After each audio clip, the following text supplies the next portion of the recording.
오늘은 레위기 8장 1절에서 36절까지입니다. 오늘은 제사장 위임식 하는 장면들이 이제 그려지는 입니다. 8장은 제사장 위임식 장면이 보이는데, 지금 이 제사장 위임식까지 진행되는 이것이 둘째 해, 그러니까 이스라엘 백성들이 출애굽해서 나온 둘째 해, 첫째 달, 초하루에 지금 이루어지는 일들이에요. 저희가 앞에서 봤었던 레위기의 그 장면들이 다 하루 동안에 이루어지는 말씀들입니다. 자, 생각이 나시죠? 출애굽기 40장 17절이 이제 출애굽기 마지막 장이었잖아요. 그때 둘째 해 첫째 달 곧 그 달 초하루에 성막을 세우니라 이렇게 되어 있는데, 그동안 이제 모세에게 들었던 대로 성막 이제 필요한 기구들을 다 이제 각자 만들고 있었죠. 그런데 이제 둘째 해 첫째 달에, 그러니까 이것은 이스라엘 백성들의 달력, 이스라엘 백성들이 출애굽할 때 하나님께서 이제 이 달이 너희들의 첫째 달이다 라고 하면서 6월절이 그 달 14일에 있었죠. 아비벌. 그러니까 그 달로부터 시작해서 1년이 된 거예요. 그때 이제 성막이 세워지는 거죠. 이스라엘 백성들이 이제 만들었었던 그 성막 기구들을 다 가지고 나와가지고 울타리도 치고 문도 달고 번제단도 놓고 물두멍도 놓고 성소도 널판지도 세우고 덮개도 덮고 성소 안에 기구들도 다 배치를 하고, 이렇게 한 다음에 이제 이스라엘 자손들 다 불러 모은 자리에서 이제 모세가 얘기를 했죠. 이제 여기가 성소다, 성막이다. 너희들이 여기서 하나님을 만날 수 있으려면 여기 번제단에 제물을 가져와서 하나님께 제사를 드려야 된다, 예배를 드려야 된다. 번제도 드리고 소제도 드리고 화목제도 드리고 속건제도 드리고 속죄제도 드리고. 그러니까 그것을 이제 이스라엘 백성들한테 다 이제 알려주었어요. 그것이 레위기 1장에서 6장 7절까지의 말씀이었습니다. 그 다음에 이제 제사장들에게, 제사장 너희들은 번제, 소제, 화목제, 속건제, 속죄제를 드릴 때 좀 더 주의해서 이런 것들은 잘 살펴서 하나님께 제사를 드려야 됩니다 라고 알려주었어요. 그것은 이제 레위기 6장 8절에서 7장 38절까지 저희가 지난주까지 봤었던 바로 그 말씀들이에요. 그걸 이제 이게 지금 하루 동안에 지금 다 이제 이루어진 거죠. 그러면서 아직 하루가 다 저물지 않았습니다.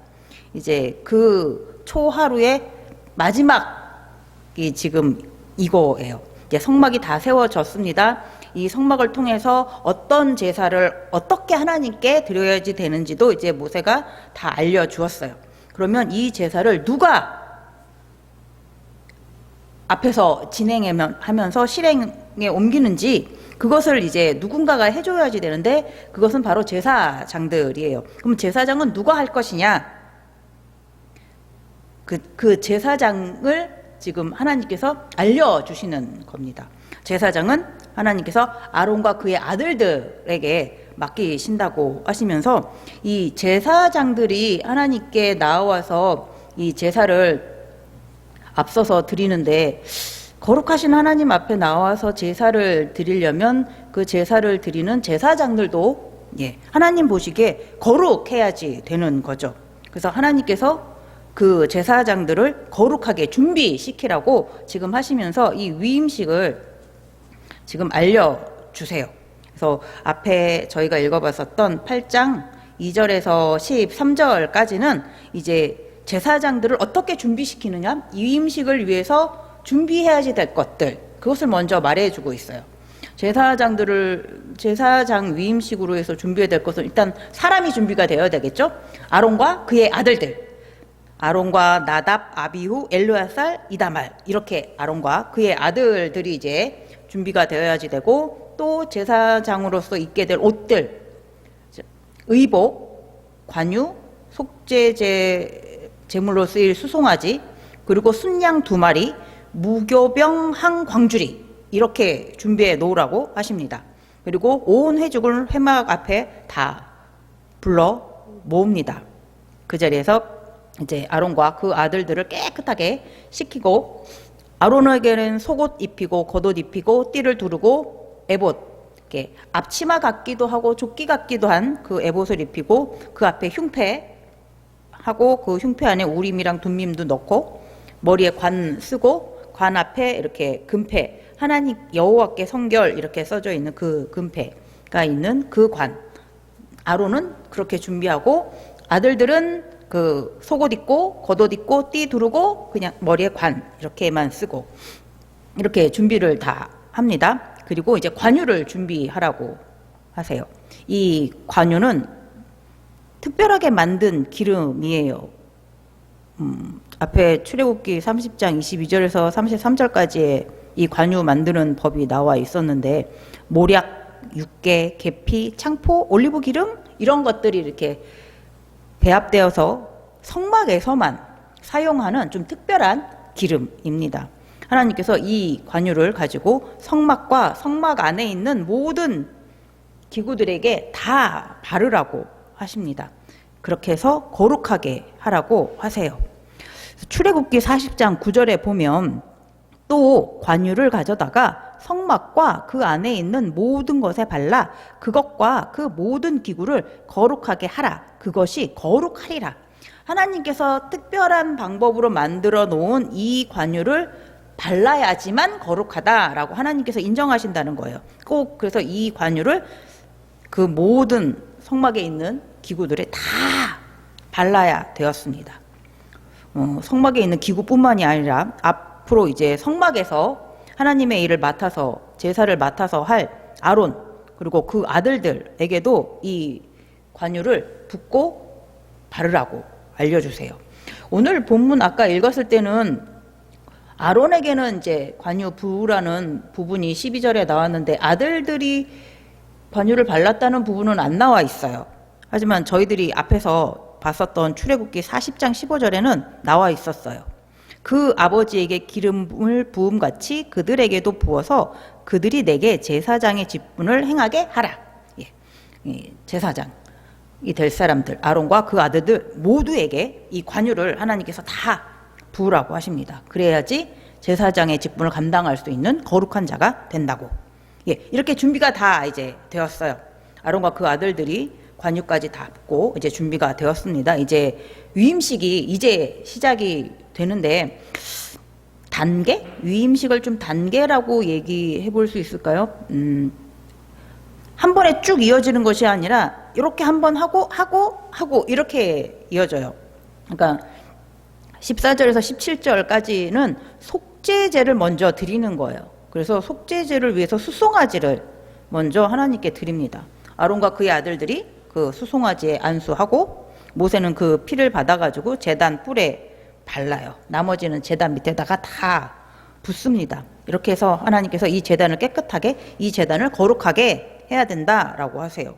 그리고 내장에 덮인 기름들, 콩팥 이런 것들은 번제단에 다 불로 태워서 하나님께 향기로 드리고요. 가죽, 고기, 똥 이거는 진영 바깥 재버리는 곳에다가 거기서 불태우라고 하세요.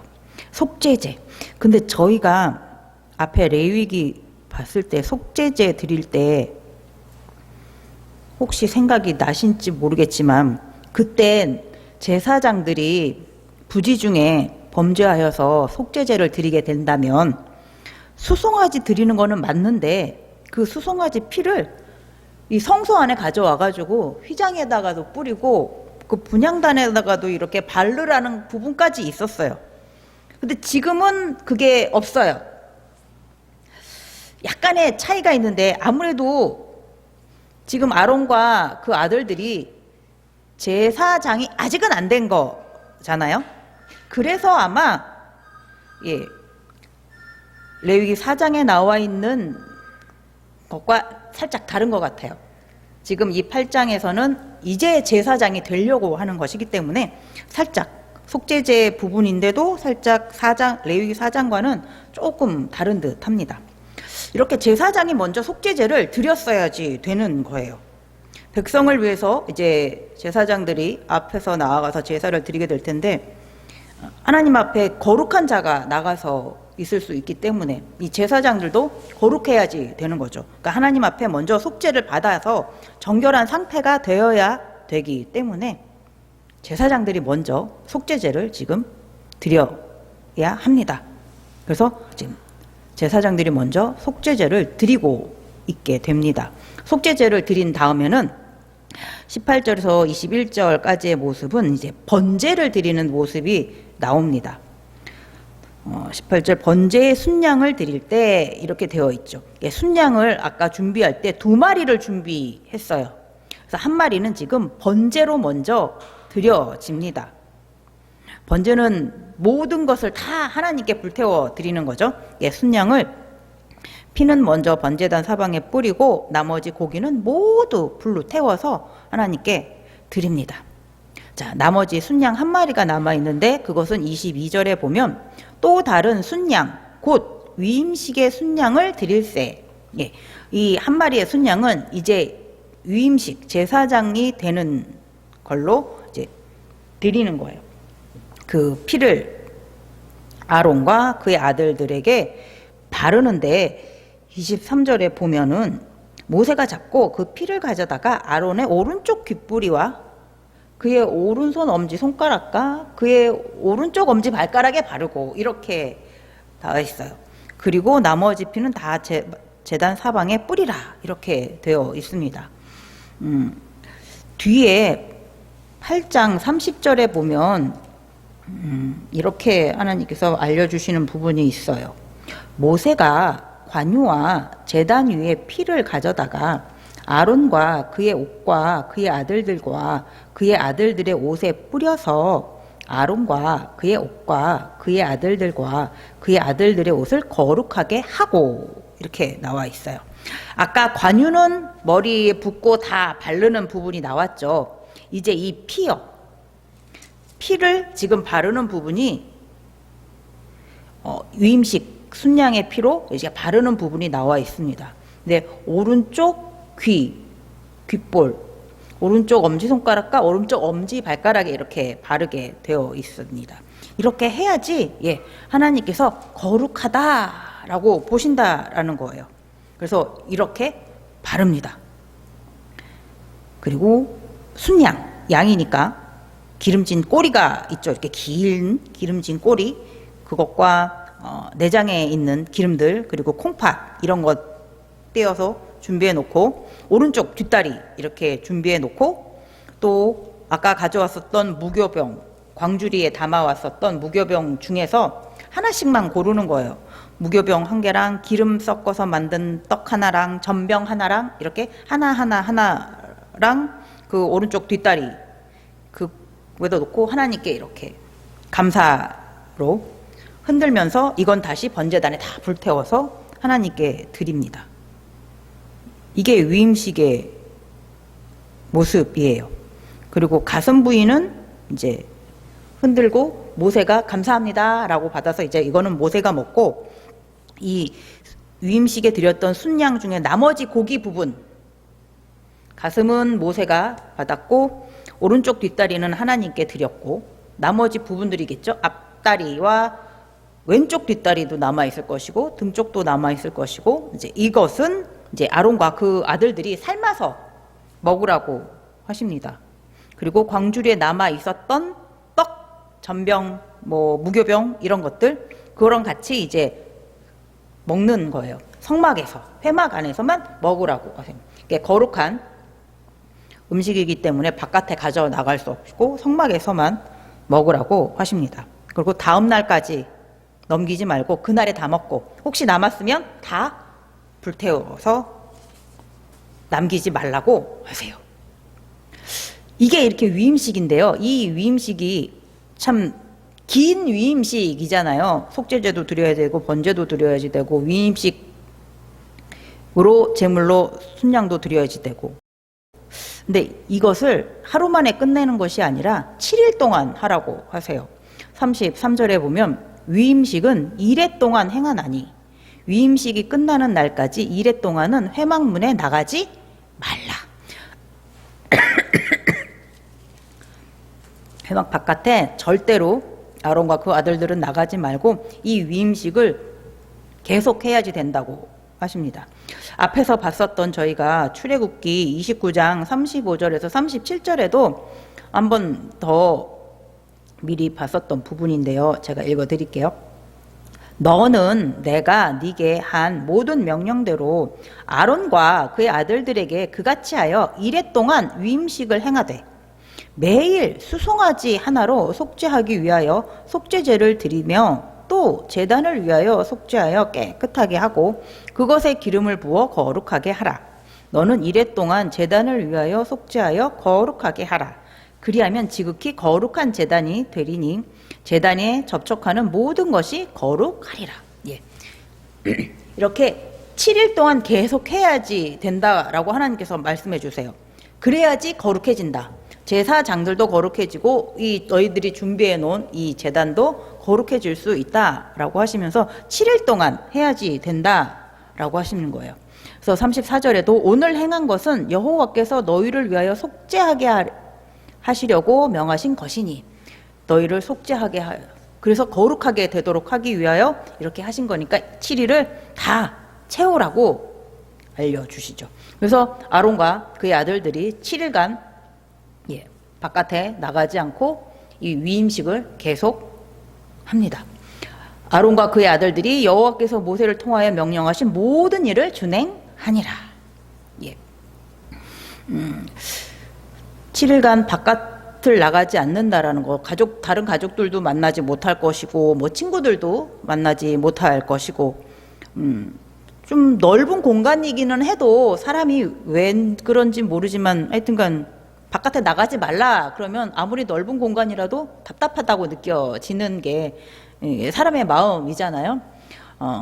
작은 방에 콕 있어도 그냥 내가 있고 싶을 때 있으면 아무리 작은 방이라도 그렇게 답답하다고 생각 안 하는데 집 밖에 나가지 마세요 하면은 넓은 집이라도 답답하게 느껴지는 거잖아요.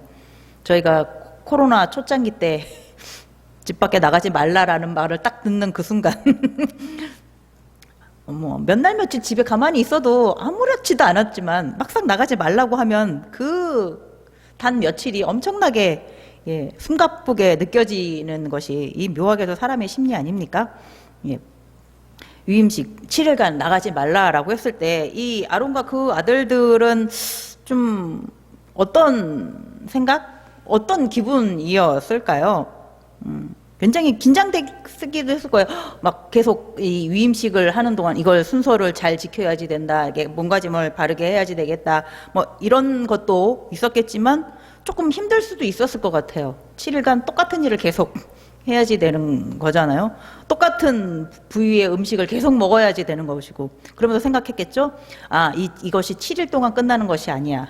내가 죽을 때까지 계속 이런 일은 반복되는 거겠지라는 생각을 하다 보면 조금 심리적으로 힘들다라고 느껴질 수도 있을 듯 하기도 합니다. 그 아론과 그 아들들이 이 7일간의 위임식을 하면서 하나님께서 제사장으로 이렇게 선택하여 주신 것을 기뻐했을까요? 아니면 조금 왜 하셨을까라고 생각하지는 않았을까요? 왜 접니까? 라고 좀 다른 사람을 선택하십시오. 뭐 그런 생각은 혹시 하지는 않았을까요? 근데 제가 봤을 땐 아론만큼은 아주 감사했을 것 같습니다. 아론의 아들들은 뭐 어떤 심정이었는지까지는 추측이 불가능하지만 아론만큼은 아주 감사했을 것 같습니다. 왜냐하면 아론은 앞에서 약간의 자신의 부족한 모습이 온 이스라엘 백성들 앞에서 드러난 적이 있었잖아요. 그쵸? 모세가 시내산에 올라가서 40일 동안 내려오지 않았을 때 이스라엘 백성들이 우리를 애굽에서 나오게 한 하나님을 우리에게 보이라라고 하면서 했을 때 이제 금송아지를 만드는데 아론도 적극적으로 동참을 했던 사람 중에 한 명이잖아요. 하나님께서 그래서 아론을 죽이려고까지 그렇게까지 진노를 하셨었죠. 신명기 9장 20절 여호와께서 또 아론에게 진노하사 그를 멸하려 하셨으므로 내가 그때에도 아론을 위하여 기도하고. 예. 하나님께서 굉장히 진노하셨어요. 아론이 방자하다고, 하나님 앞에서 너무 방자하다고 하시면서 아론을 죽이려고 하셨을 때 모세가 간절히 기도해서 아론이 죽지 않고 살았죠. 그러니까 아론은 그때 자기가 죽을 수도 있었는데 하나님께서 자기를 살려주셨어요. 그런데 지금은 자기를 제사장을 삼아 주신다라고 하십니다. 그것도 대제사장, 그런 임무를 자기에게 맡겨주셨어요. 너무너무 감사하죠. 살려주신 것도 감사한데 이런 큰 직책을 맡겨주셨으니까 난 잘해야지 돼. 하나님께 받은 은혜가 있는데 진짜 열심히 잘 해야지 라는 생각을 아론은 틀림없이 했을 거라고 생각을 합니다. 뭐 아론의 제자들도 우리 아버지를 살려주셨으니까 감사합니다 라고 뭐 기쁜 마음으로 동참 했을 수도 있을 것 같습니다. 그런데요, 이스라엘 백성들 중에서는 혹시나 그런 아론의 모습을 다들 봤으니까요, 동참했던 사람들, 금송아지를 만들었던 사람들은 그 3,000명으로 죽은 사람들도 있지만, 동참하지 않았더라도 아론의 그 모습을 보고서 옳지 않다라고 생각했던 사람들은 계속 있었을 테니까 그 사람들이 생각하기에는 어쩌면 하나님의 이런 선택이 좀 옳지 않은 거 아닌가? 불합리한 거 아닌가? 우상 숭배를 했는데 금송아지를 만들어가지고 이 천지를 창조하신 하나님이라고 막 부르라고 경배하라고 했었던 사람인데 하나님께서 어떻게 저 사람에게 제사장의 직분을 주실 수가 있는 것이지? 뭐 한 번은 살려주신 거, 용서해 주신 거, 그거는 뭐 그럴 수도 있다라고 생각을 하겠지만, 그렇게 큰 죄를 지은 사람에게 이렇게 큰 대제사장의 일을 하나님께서 맡기신다라는 것은 이건 좀 하나님께서 비논리적이다, 비합리적이다라는 생각을 하는 사람들도 있었을 것 같아요. 하나님은 죄를 미워하시는 분이신데 어떻게 아론에게 이렇게 큰 일을 맡기실 수 있었을까요? 이게 굉장히 일방적인 하나님 마음대로의 결정입니다. 정말 일방적인 하나님의 결정이에요. 다른 말로는 이해할 수 없는, 근데 가장 이해되는 것은 바로 그냥 일방적인 하나님의 결정, 이 말이 가장 이해되기도 합니다. 그 말을 조금 더 쉽게 말씀드리면 굉장히 일방적인 하나님의 은혜인 거죠. 하나님께서 은혜로 이렇게 아론에게 대제사장의 자리를 맡기게 되신 거죠. 어쩌면 우리 모두도 예수 그리스도를 영접해서 하나님의 자녀가 되고 하나님 앞에 제사장이 되었습니다. 죄인인 우리가 하나님의 자녀, 하나님의 제사장이 될 수 있었던 것은 우리가 죄를 짓지 않는 그런 정결한 자여서가 아니에요. 아니면 우리가 아주 노력해가지고 우리가 우리 죄를 다 씻고 우리가 우리 스스로 거룩해지어서 그런 것도 아니고요. 우리가 너무나 착한 일을 많이 해가지고 우리의 선행이 너무나 많아가지고 하나님께서 우리의 선행과 우리의 죄를 이렇게 상쇄시켜 주신 것도 아니고, 그렇죠? 우리가 이렇게 거룩한 하나님의 자녀로 거듭날 수 있게 된 것은, 이것은 일방적인 하나님의 은혜예요. 일방적인 하나님의 결정이시죠. 하나님의 선물이시죠. 로마서를 같이 한번 보겠습니다. 로마서 15장 16절이요. 이 은혜는 곧 나로 이방인을 위하여 그리스도 예수의 일꾼이 되어 하나님의 복음의 제사장 직분을 하게 하사 이방인을 제물로 드리는 것이 성령 안에서 거룩하게 되어 받으실 만하게 하려 하심이라. 아멘. 사도 바울도 이방인에게 하나님의 복음을 전하는 제사장의 직분을 얻게 된 것, 이것은 하나님의 은혜다 라고 말씀해 주고 있습니다. 우리도 마찬가지이죠. 우리가 더 이상 죄인이 아니라 하나님의 자녀, 하나님의 복음의 제사장의 직분을 얻게 된 것은 오직 하나님의 은혜이죠. 우리에게 예수 그리스도를 보내주셨고 우리가 예수를 그리스도로 영접할 수 있게 해주신 것, 그래서 하나님의 자녀가 될 수 있게 해주신 것, 모두 하나님의 일방적인 선물이죠. 일방적인 결정이시고 일방적인 은혜이시죠. 그렇기 때문에 우리가 하나님께서 왜 아론이 그렇게 큰 죄를 지었는데 어떻게 아론에게 대제사장의 직분을 맡기실 수 있습니까?